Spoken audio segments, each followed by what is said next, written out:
Closing the distance there between dolphin cam back again.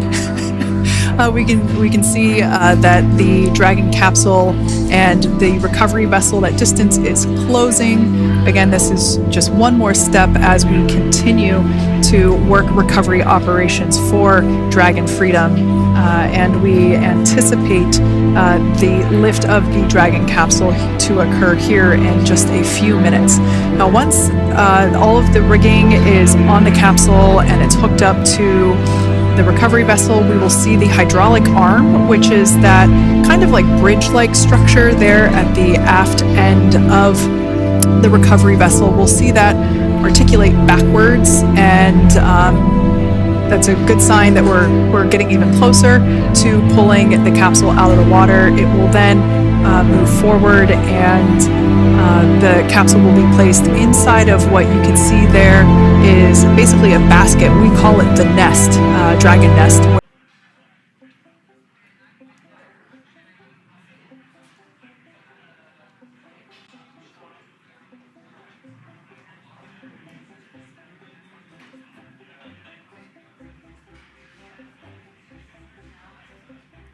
We can see folks on board clapping as our first crew member.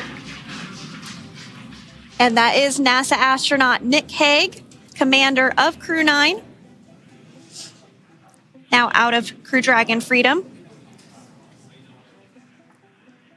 Some smiles, thumbs up, and a wave. Can't get any better than that. Yeah, that is one happy camper, that's for sure. Next up out of the capsule, we expect Roscosmos cosmonaut Aleksandr Gorbunov. His first space flight.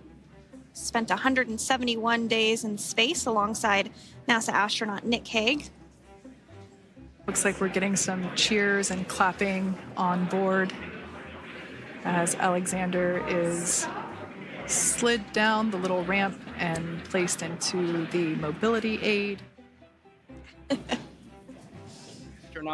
He said that capsule was very, very friendly to him. By the way, I'm not only a writer, but also a publisher, and we're going to be publishing Chris's memoir to be called The Accidental Astronaut, coming out this fall. So it's a very exciting time. This is the golden age of space flight. We're going back to the moon. Let's listen in. Big smile, big waves. She, like her other crew members, now will be assisted onto the mobility aid.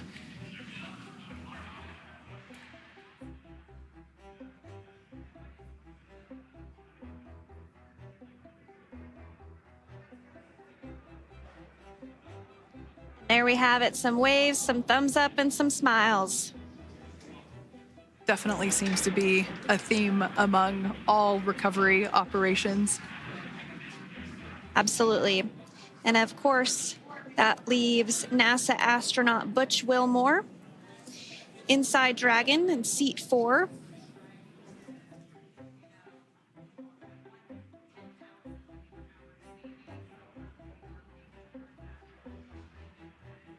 We're getting some views of him now as he egresses or exits the spacecraft.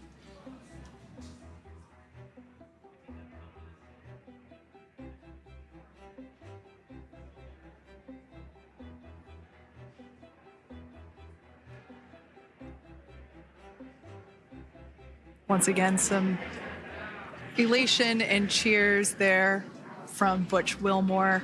As we mentioned before, returning to Earth coming from a microgravity environment can wreak havoc on the body. So it is customary and just standard procedure for all of our long-term space residents to get assistance once they are back on board the recovery vessel.